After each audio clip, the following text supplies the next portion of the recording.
ToneWood in an electric guitar. This is a topic that gets a lot of people kind of hot under the collar. Does it actually make a difference? Come on, it's an electric guitar. The tone's all in the pickups, right? Well, there are guys like this that'll definitely tell you that ToneWood is a bunch of malarkey.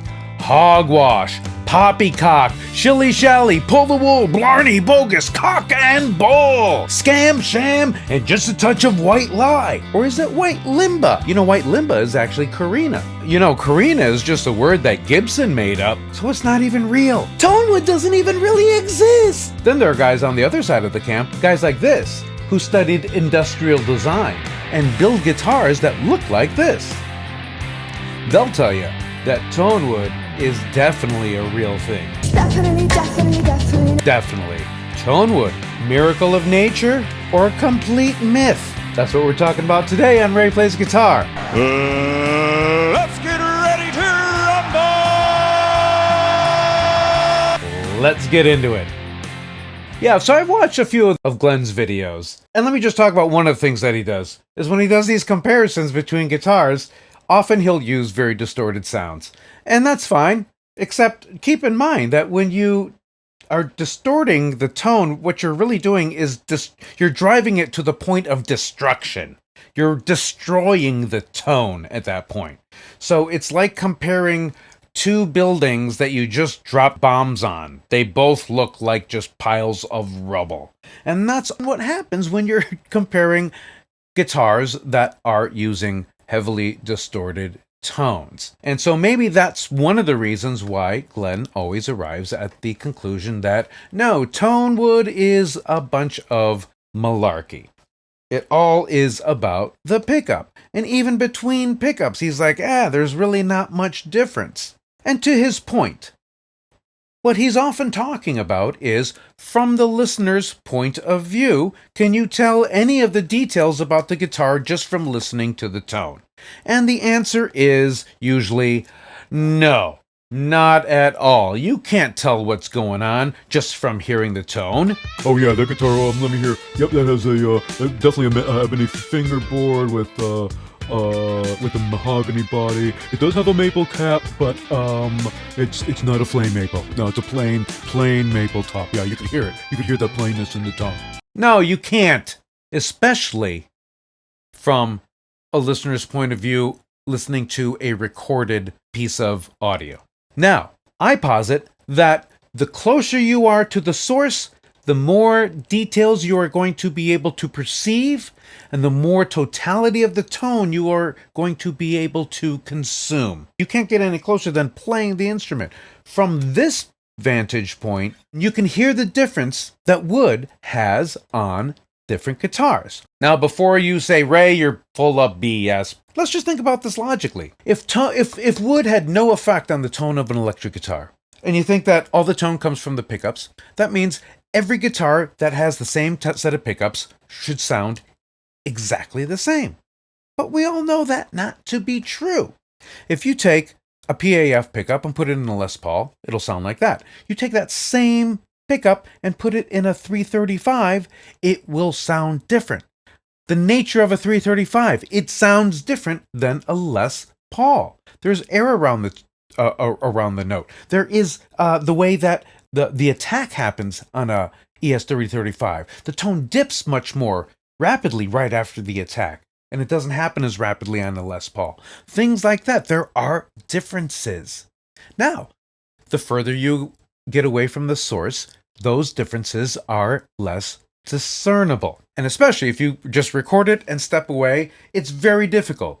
I mean, heck, I thought that Pink Floyd, Another Brick in the Wall Part 2, I thought Gilmour was playing a Strat on that.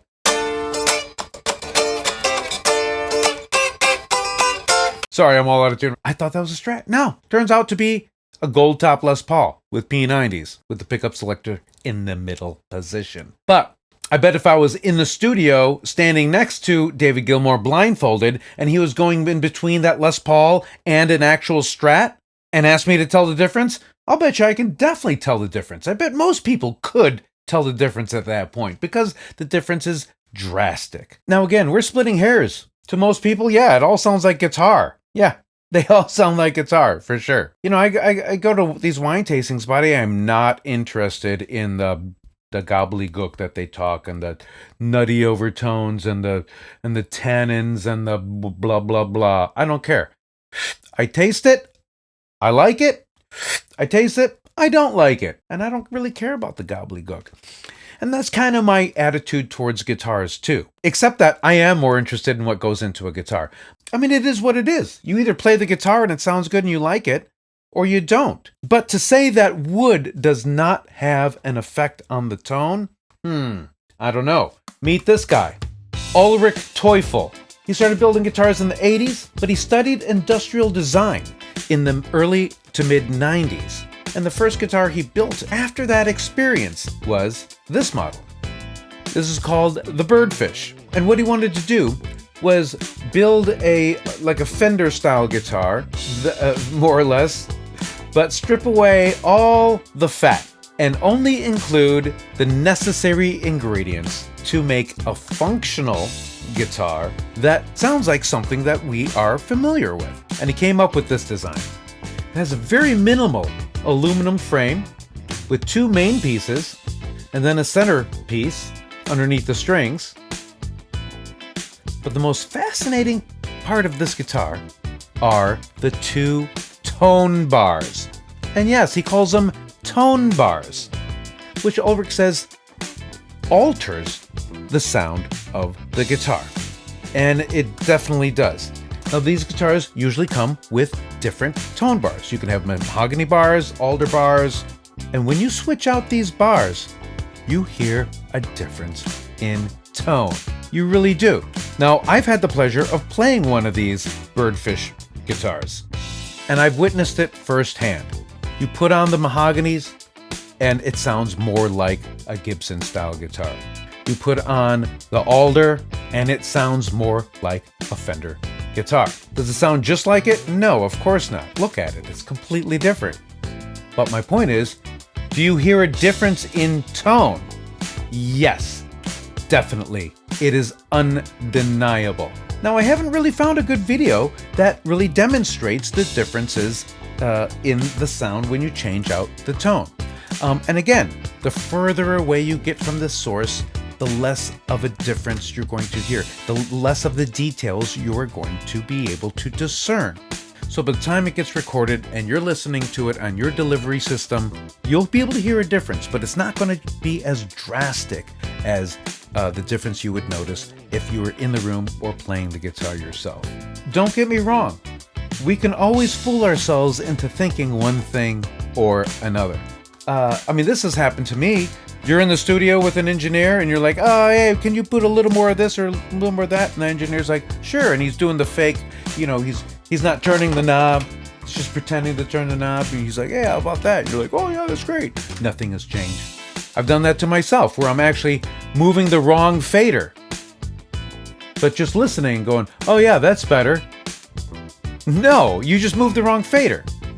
And I wouldn't notice until like the next day I come back and I'm like, whoa, why is that rhythm guitar all loud? I can't even hear the lead there. Yeah, because I was moving up the wrong fader, thinking that I was making it right. So yeah, our own bias can affect the way we perceive things, and we need to be careful about that. So was I just hearing things when he changed that tone bar? No. Anyone would be able to hear the difference. And that was my own experience with the Birdfish guitar. It blew my mind what a difference those tone bars made. I know what I heard, because the proof was in the pudding, or the tone bars, rather. It's a really interesting guitar, and Teuffel has been making, he's got a few other models that are interesting. So yeah, the closer you are to the source, the more details and the more totality of the sound and experience you're going to be able to perceive and enjoy. When you're hearing something recorded, you're just hearing a little piece, a little spot of a speaker of that sound.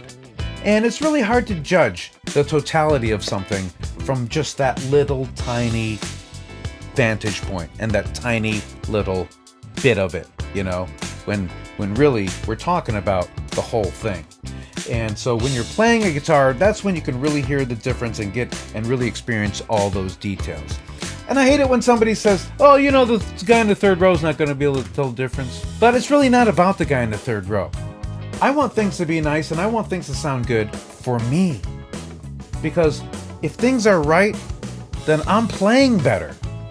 And you know what? If I'm playing better and enjoying things more, that's what the guy in the third row is going to notice. And that's what it's all about. I'm going to drink my wine and not worry about what goes into it. I'm going to either taste it and I'm going to like it, or I'm not going to like it. And that's all there is to it. Or you can be like my half-sister who, if she doesn't like the wine, she'll just put a little sugar in there and mix it up and down it, you know. Why let perfectly good alcohol go to waste? So, conclusion? I think ToneWood makes a difference. Does the fact that it makes a difference make a difference? No.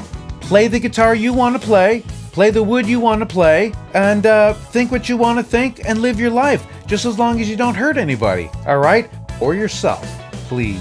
Life's too short to argue about ToneWood, so just accept the fact that ToneWood is real. Well, does it make a difference? Well, that's up to you.